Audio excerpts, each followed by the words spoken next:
Mapagpalang araw mga kaibigan at katropa, di magandang balita para kay Terence Crawford.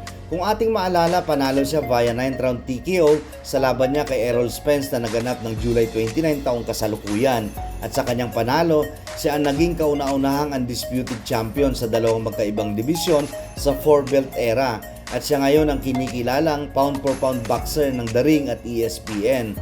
Talaga namang hindi magandang balita para kay Terence Crawford dahil November 9 taong kasalukuyan ay tinanggal na sa kanya ang hawak niyang IBF welterweight title matapos i-elevate ng IBF si interim welterweight champion Jaron Boots Ines to full IBF welterweight champion. Bago pala ang laban ni Errol Spence at Terence Crawford ay mandatory na ni Errol Spence si Jaron Boots Ines. Kaya lang na-put on hold ang status neto dahil nagkahamunan at nag-materialize ang labanang Errol Spence versus Terence Crawford. Kaya sa pagkapanalo ni Terence Crawford kay Errol Spence, hindi lang ang lahat ng titulo ang nakuha niya, kundi naipasa pa sa kanya o na-inherit niya ang mandatory obligation para labanan si Jaron Boots Ines.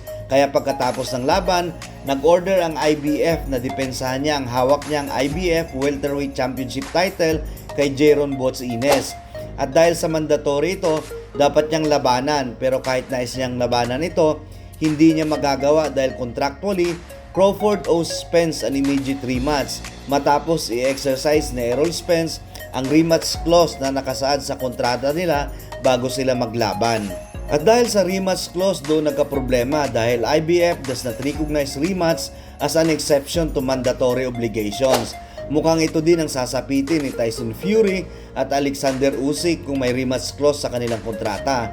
Dahil kung sino man ang mananalo sa kanila, kung matutuloy ang laban nila para sa undisputed heavyweight championship title, ay dapat nilang harapin si Filip Hrgovic dahil kung hindi, matatanggal din sa kung sino man ang mananalo ang IBF heavyweight championship title.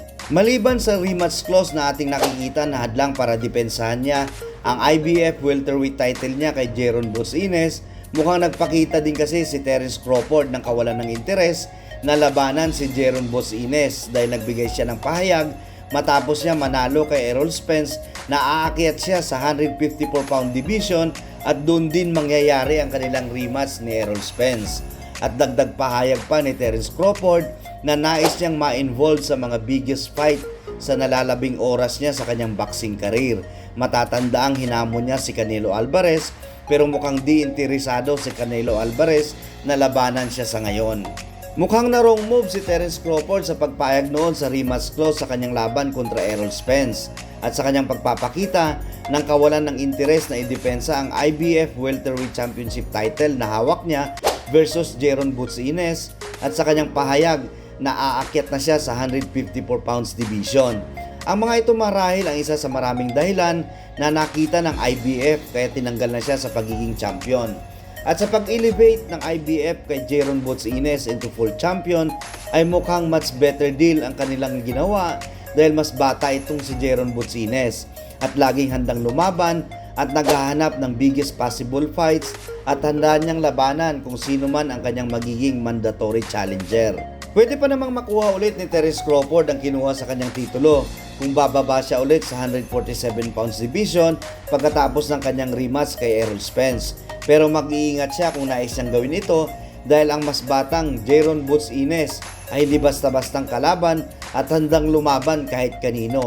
Sa ginawang ito ng IBF na tanggalan ng titulo si Terence Crawford, sana hindi magkaroon ng chain reaction o susunod sa ginawa ng IBF ang ibang sanctioning bodies sa hawak niyang mga titulo.